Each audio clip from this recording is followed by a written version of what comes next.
his sword with him.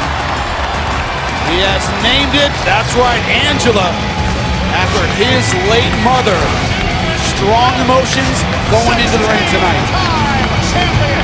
Well, now I know McIntyre is not coming into the ring alone. He's bringing the massive sword with him. You see the concern from Jinder Mahal, Veer, and Shanky, understanding Drew McIntyre is operating on a different wavelength right now. McIntyre also happens to be brandishing a 5-foot sword, Saxton. Small detail, Corey. They look a little more than concerned to me. Got to be wondering what sort of strategy Mahal is helping develop for Veer and Shanky. Hopefully that strategy is better than what Veer and Shanky have experienced the last couple weeks at the hands of Drew McIntyre. And you have to imagine that Shanky is nowhere near close to 100% after having a steel chair literally worn out across his fallen body, courtesy of the Scottish Warrior. You'd think Drew McIntyre would be the concerned one coming into a 2-on-1 handicap match. I see nothing but confidence in his eyes right now. Look at the size of the opposition. You got Veer in the ring now, standing 6'4", nearly 300 pounds. You got Shanky on the apron, who's over 7 feet tall. This is going to be an uphill battle right now for Drew McIntyre. Oh, we saw last week, Veer is talented. He starts quickly. Veer extremely athletic for an athlete of his size. But McIntyre out of the gate, bringing the aggression. This is what Drew McIntyre has to do. Again, this is a 2-on-1 handicap match, but Veer and Shanky must tag in and out. And that's what McIntyre needs to focus on avoiding, not allowing tags between Shanky and Veer. And right now, McIntyre in jeopardy. That's exactly where he doesn't want to be. Shoulder first into the ring post. Now in the back of Shanky's mind, he's got to be replaying all those 34 chair shots he suffered at the hands of Drew McIntyre. And this is the opportunity for the towering Shanky to exact some revenge of his own. Well, not as experienced as Drew McIntyre, but you know what you get if you don't have experience? You use your aggression and your size just like that. Big time clothesline cover here by Shanky. But notice, even after delivering the offensive clothesline, Shanky's still feeling the effects. See if that slows him down. Crowd counted 34 times. And here comes Veer. McIntyre in trouble. Tremendous impact in the corner, picking up the pace. A frightening level of speed on display for Veer. There's the cover.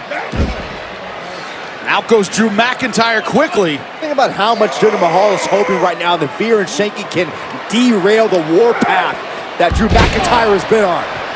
McIntyre out of the way of the elbow just in time. And look at the intensity, the ferocity in the eyes of the Scottish Warrior.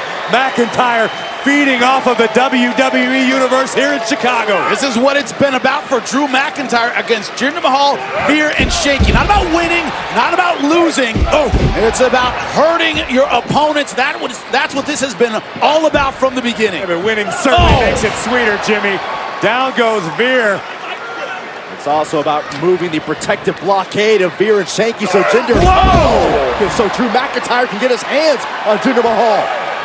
He's just launching Veer across the ring. Beautiful neck breaker. Veer down. McIntyre up and in full control. Oh, giving one to Shanky as well. Right hand. Oh, spine buster to Veer. This is a former champion in complete control right now. Chi-Town, get ready for the countdown. An incoming Claymore. Oh, Shanky got his foot at exactly.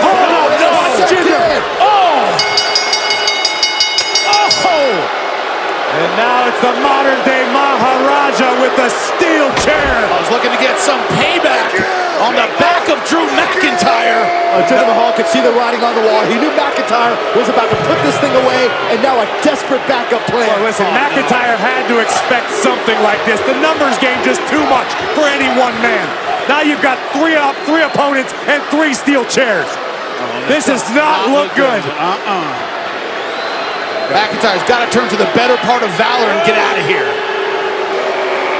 Pretty sure McIntyre's not going anywhere, but this is going to be a demoralizing visual for the Scottish Warrior. There's no shame in walking away when you're outnumbered this badly.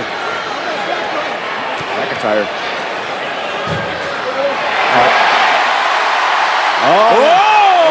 There's the equalizer. You want to play, boys? Let's play. Angela in hand now. Get out of there, Jinder. 2 left. Veer Shanky, take your best shot. Jinder Mahal has turned and fled. You ready for round 2, Shanky? Don't bring a chair to a sword fight.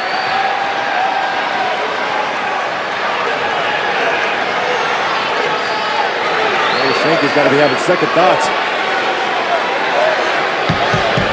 I'd be having one thought. Get me out of here now. Amen. Shanky right now over 7 feet tall and frozen with fear. Oh my God, look out! Oh! And out goes Shanky. So much for the 3-on-1 advantage for Jinder Mahal, Shanky, and Veer. When your partner's a sword, you win every time, Byron. Absolutely.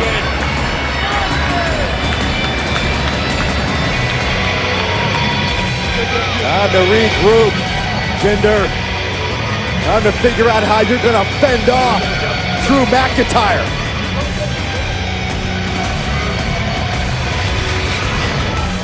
Take a look at how this all went down. McIntyre's sword overpowering the steel chair brandished by Mahal. Veer would attempt to interject and received a Glasgow kiss for his troubles. And we all witnessed Shanky freeze in terror at the sight of the Scottish Warrior brandishing his sword. Jinder probably thought Drew wasn't going to use the sword.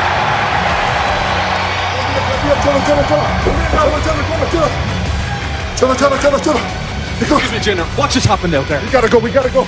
Drew is a madman. He swung his sword at me. He threatened life. He threatened Shanky's life. You're not safe here. We are leaving.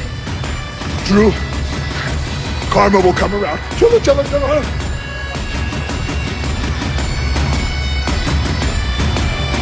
It's safe to say the modern-day Maharaja is just a little bit freaked out right now. What were you saying moments ago? Discretion's the better part of valor. When you got a madman swinging a sword, you tuck your tail and run.